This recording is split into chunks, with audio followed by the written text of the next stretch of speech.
création de la SCI. Quelles sont les différentes démarches de la création d'une SCI? Certaines démarches administratives et juridiques sont nécessaires pour créer une société civile immobilière. Vous devez prendre votre temps pour constituer cette SCI. Les statuts doivent être rédigés avec soin. En effet, une mauvaise rédaction de ces statuts peut vous empêcher d'atteindre votre but. Comment rédiger les statuts? La SCI n'est pas soumise à une loi spécifique. En effet, la société civile immobilière doit uniquement respecter le droit commun des sociétés civiles, défini dans un cadre juridique spécifique avec des statuts. Dans ce cadre, les associés ou les futurs associés possèdent une grande liberté pour rédiger leurs statuts en fonction de leurs objectifs avec des clauses qui sont uniquement facultatives.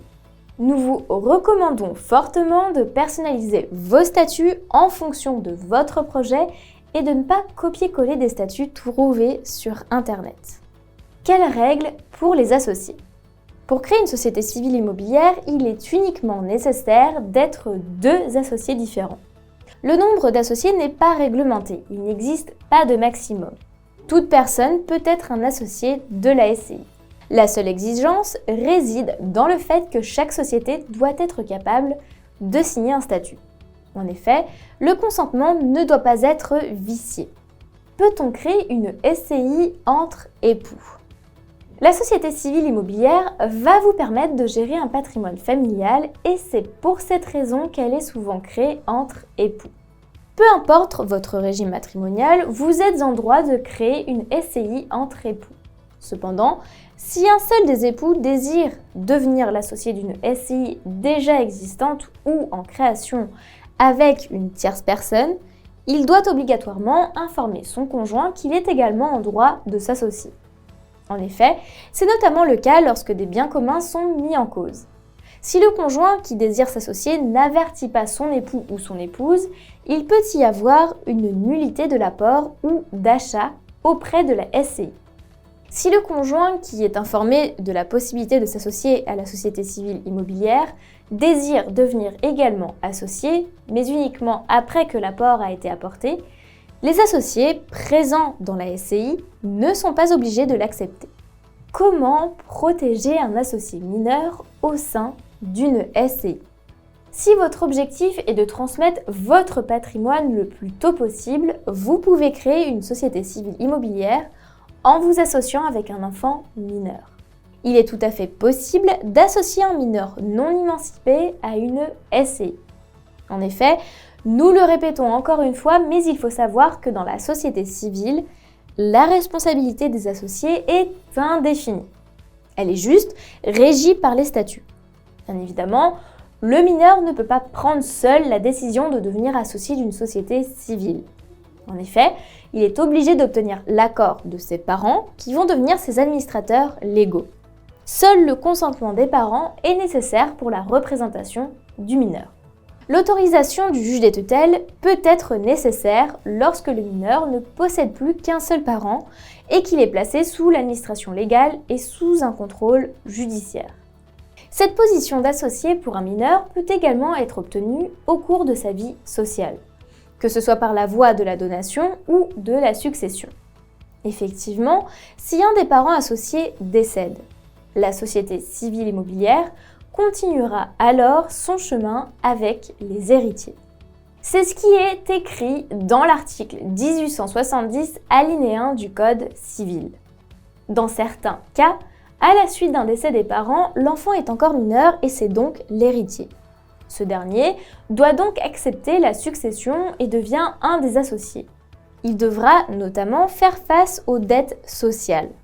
Cependant, si le mineur se limite aux forces de la succession, il ne sera pas responsable des dettes du défunt, mais uniquement des dettes du défunt qui seront présentes dans l'actif successoral. Si le mineur est déjà associé au sein de la société civile immobilière et que cette dernière désire réaliser un emprunt pour acheter un bien, c'est la société civile qui va emprunter et non pas le mineur.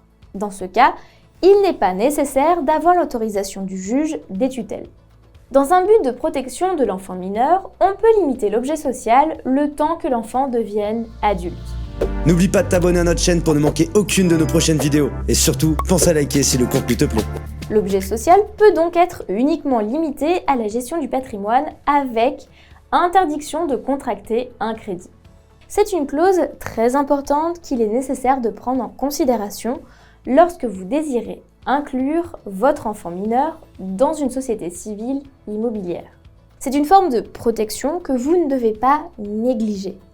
Bien évidemment, n'oublions pas également d'évoquer la SARL familiale qui permet de protéger le mineur, notamment car la responsabilité de chaque associé est limitée à l'apport. Le mineur ayant apporté aucun capital à la société, il n'aura donc aucune responsabilité. Quel type d'apport ? Afin de pouvoir créer cette société civile immobilière, chaque associé doit réaliser un apport. Cet apport peut être financier, c'est-à-dire de l'argent, que ce soit au travers d'un apport personnel ou d'un crédit bancaire ou se présenter sous la forme d'un bien, un portefeuille de titres, etc. En contrepartie de son investissement, c'est-à-dire de cet apport, l'associé va recevoir des parts sociales équivalentes à la valeur. Comment établir la participation au résultat ? Les associés ont une grande liberté au niveau de la définition des parts de chacun et dans la répartition des bénéfices comme des pertes. Ainsi, au sein d'une société civile immobilière, il est tout à fait possible d'opter pour un partage des bénéfices qui n'est pas proportionnel aux droits des associés au niveau du capital. On peut également limiter la contribution aux pertes de chaque associé en fonction de son apport. Attention tout de même, il est important que cette clause soit prévue dans les statuts. Dans tous les cas, et afin que cette clause soit valable, il n'est pas possible d'attribuer la globalité des profits ou des pertes à un seul associé. La participation aux bénéfices. Chaque associé va participer aux bénéfices de la société civile immobilière en fonction de sa part présente dans le capital social. Il est possible d'inclure une clause au niveau des statuts, qui stipule notamment que certaines catégories de parts sociales vont octroyer plus de droits au niveau des dividendes. Il faut savoir que la loi n'exige pas qu'il y ait une égalité dans la répartition des bénéfices et des pertes entre chaque associé. Ainsi, en tant que parent, il est tout à fait possible de conserver les revenus de l'immeuble durant son vivant et de recevoir tous les bénéfices. Comment définir la participation aux pertes vis-à-vis des créanciers de la société civile immobilière?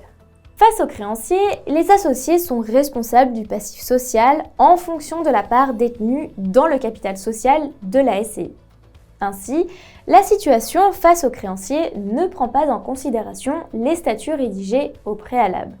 Dans tous les cas, les créanciers doivent d'abord poursuivre la SCI avant de vouloir s'attaquer aux associés. Prenons comme exemple le fait qu'un associé détienne 50% des parts sociales de la société civile immobilière qui dispose d'un passif de 1 million d'euros. Ce dernier sera alors détenu de prendre en charge le remboursement de 500 000 euros auprès des créanciers, ce qui équivaut à 50% de ses parts, vis-à-vis des associés de la société civile immobilière. En fonction de leur part dans le capital social de la société civile immobilière, chaque associé va participer aux pertes de manière proportionnelle. Cependant, si des statuts ont été rédigés de manière propre et avec soin, une clause statutaire peut être présente pour limiter la responsabilité de chaque associé dans les pertes de la SCI. Par exemple, on peut inclure une clause qui va stipuler que la contribution aux pertes de chaque associé sera équivalente au montant de son apport. La place du démembrement dans la SCI. À l'origine, le nu propriétaire est celui qui doit payer l'impôt sur les plus-values. Afin d'éviter les conflits lors de la répartition des bénéfices entre les usufruitiers et le nu propriétaire, il existe une convention.